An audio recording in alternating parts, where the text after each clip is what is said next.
I was just stripping just like this, and all of a sudden, like a big white 5-gallon bucket pail, I just saw this big, like, woof, just this huge white thing inhaled my fly. So it was just like strip, strip, got tight.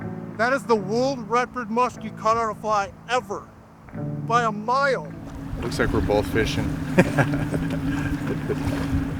Well, all my guide buddies were here, and we were on a group text, and they were giving us a lot of hard time about me and my new fly fishing friends who were a little skatery and a little bro, and they're wondering what in the hell I'm doing for these last 2 falls, giving up the 50-pounder lottery to throw flies for no good reason whatsoever.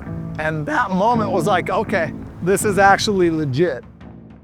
Yeah, well, let's see. I had relatively just moved to Minnesota. I'd been here for 3 years, I think. Came from trout world and trout land. You know, I've been fly fishing for so long, you know, out in Montana, and I moved here, and all of a sudden there's this way bigger fish to fish for. I got super addicted to muskies when I first moved here. Fished them super hard for my first 3 years living here, caught a few here and there. Total addict. Ended up meeting Ben at an expo, and Ben's knowledge was, you know, incredible of muskies, but he didn't know fly fishing at all. So he kind of picked my brain about fly fishing for muskies, and our buddy Russ got in the mix a little bit.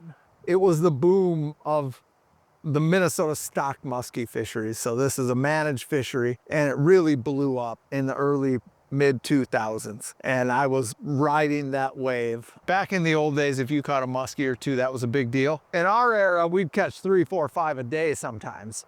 We were catching so many muskies, and I remember thinking how cool it would be to catch one on a fly. Fast forward, I'm at a muskie expo, the Minnesota Muskie Expo, and I have a booth there, and I'm walking around, and I see this Bob Mitchell's fly shop, and Robert and Gabe Schubert are sitting there tying flies. And I start talking to them, and oh, these guys actually catch muskies. So we hit it off. I hit it off with the Bob Mitchell's crew right away, which was Robert, Russ, and Gabe. What really got me excited about muskie fishing was muskie country. You remember that, Robert? Brad Bone, Lucky Porter did a video called Muskie Country, and I was into the Trampled by Turtles, and it had Trampled by Turtles music, and it was an awesome video. And in that video, he catches a 47-incher, and I believe that fish got certified as some sort of world records. So I looked them up, and like there, I found one that was like 52 inches. I found like the IGFA had a 37-pounder in the unlimited line class at some point. So I went, we can totally crush these world records. But the flies I had were terrible. Robert gave me one fly, and it was your fly. It was that gray fly. You took it off your rod and gave it to me. I remember that, yep. And I went fishing at a little river that I won't name in northern Wisconsin with Keys and that TFO E-Sox rod you sold me. And I hooked my first one on a fly, and I saw these flies, and I went, I got to get more of these flies. Robert hooked me up with Russ, and I met Russ at the Wayzata Muni, and we went down to the docks and threw these flies. And literally, as soon as I saw the fly, I literally said to Russ, we're gonna catch a world record. Now we had the fly to chase them. Now we can be real dangerous. Again, I assumed it would take some time. I didn't think it would be a couple hours into the first morning, but really the rod is a super important part of the story. So we kind of got the flies from Russ and Gabe. I had the fish and the knowledge, and Robert came with this rod. It was a team thing, and we were moving toward this and developing products and figuring out techniques and managing this water load casting that we do so we could be efficient enough to actually realistically target muskies. And the first fall, Gabe and I fished up here 10 days, and we never saw anything. I literally destroyed my arms. We were single hand casting. We had 12 weight, 11 weight Redington Predator rods, and that was it. We grinded for a whole year. Well, yeah, one day I just got the invite to come up here and fish Mille Lacs with Ben, and I'd never been on Mille Lacs before. I still feel bad about that. Yeah, I came up here. It was a day just like today, bright, sunny November day 10 years ago. Pretty much the same temperature as today, same vibe as today. Yeah, we just put the boat on the water at like 7 or 8 in the morning, broke through a little bit of ice as we went out of the inlet, We were fishing a spot that is one of the coolest whitefish areas on the lake. It was an area that some mega records had already been caught out of. Roger Eklund caught a giant fish there. The St. George's had caught some mega fish there. Just like we're doing now, it was just cast and strip, cast and strip, cast and strip. Hours went by. I had brought my GoPro that day. I don't usually rock a GoPro, but I had my GoPro, and then we had a couple GoPros running in the boat. We were fishing with the sun at our backs that day. So I could see my fly. Like today, I can't see my fly coming in because we're looking at the end of the sun because the way the wind's blowing today. But that day we had our sun at our back, so I could see my fly coming in. We were drifting the edge broadside.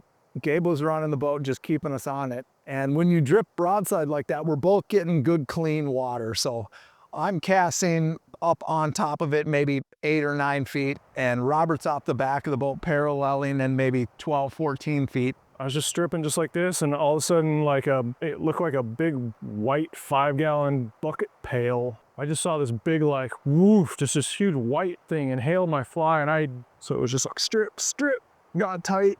I saw him set the hook. I saw him react, his body. I didn't see the fish out in the water, and my job is immediately to get the net. And she kind of just swam at the boat as I was tight to her, and she just kept coming straight at the boat, and she basically came right up here. I was in the back where Ben is. She came right up right here. I scramble for the net. I don't see anything that's going on. I don't know. I don't care how big the fish is. I'm just going to net it. I think Gabe and I saw it. Maybe Ben hadn't seen it yet, but it came up, shook its head 3 times right here. And I just remember telling myself, like, don't let her get around the front of the boat, because I was back here and I would have been screwed with the trolling motor. By the way, Robert had not caught a ton of big muskies at that point, and that move to stop that fish and turn it back around saved everything. Like, I'm watching this fish go towards the bow, and I'm like, he's not going to stop it. He's not going to stop it. And somehow, I don't know, all his years of fish fighting just told him he had to stop that fish. So I just literally, in the video, you can watch me like rock back on my heels, because I'm literally like pulling all my weight against the rod. So I got her turned around. She didn't get in the trolling motor. And I remember looking down the rail, and I remember seeing its head come up, and it shook a few times and turned back. And literally, like, with all my might, pulled her into the net. And then it was just like, all we could say was, oh my God. That's all we could say. It was just, oh my God, oh my God, oh my God, over and over and over. And I said, one of my favorite things from the videos, I said something to the effect of, look at that fucking donkey dinosaur head on that thing. And you can see that color change over there. Here's that bar right on it. Come on, big girl, you know you want to come out. You know you want to come out and play.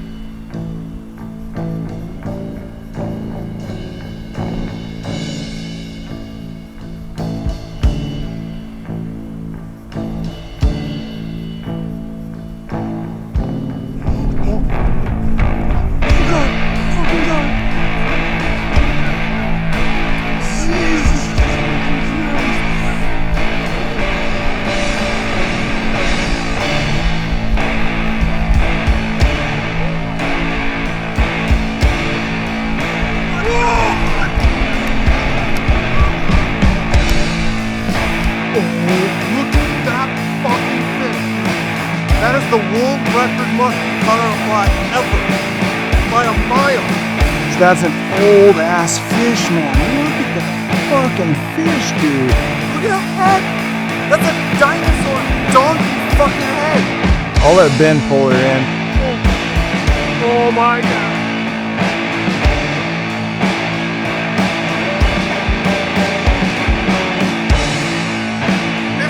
57.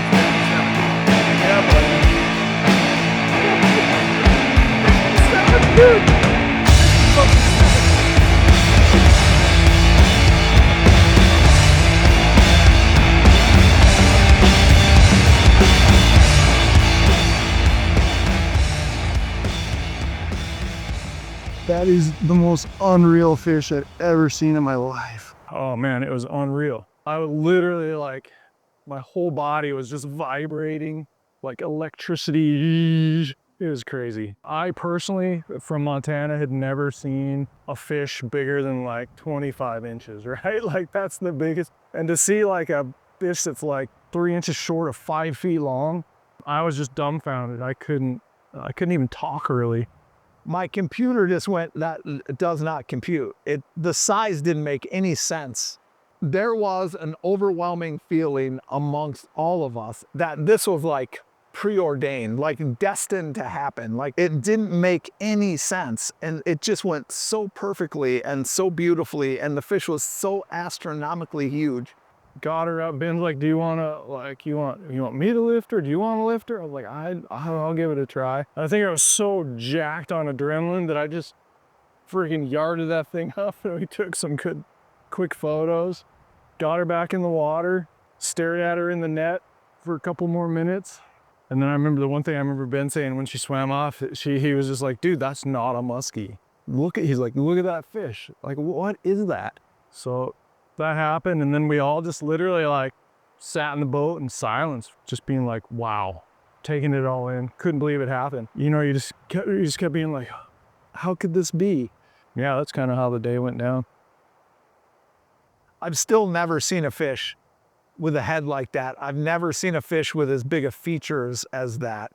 I've never saw a fish that carried 26.5 inches of girth and didn't look all bellied out. Like, it looked like a normal muskie. It was just like somebody hit 150% on the printer.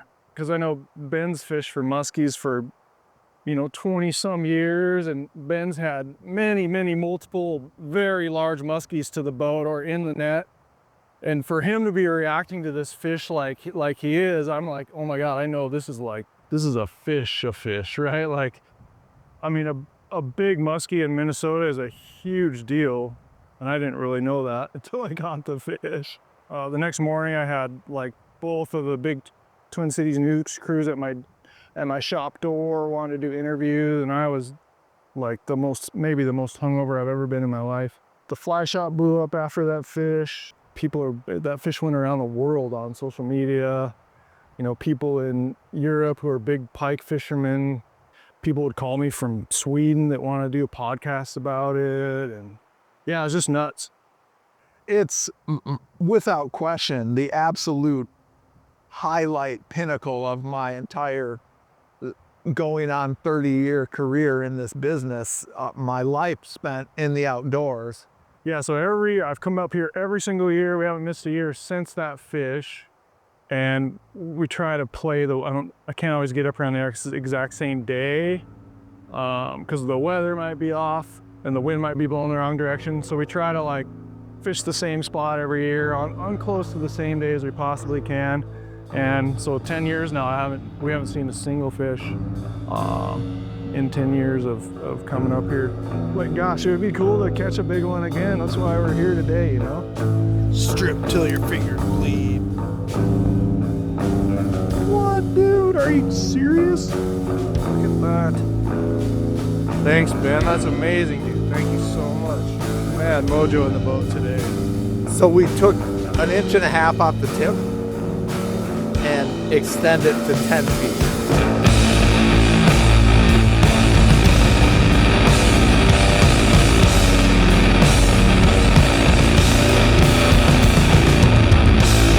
That right there is the ultimate musky snack.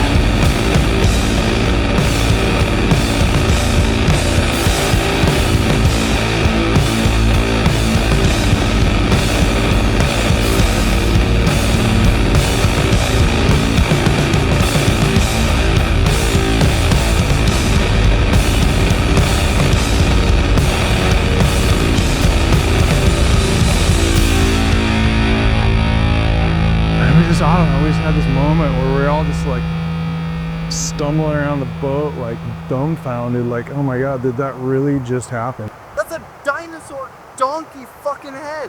Holy shit, 57, dude, 50 fucking 7. That's an old ass fish, man. Look at that fucking fish, dude.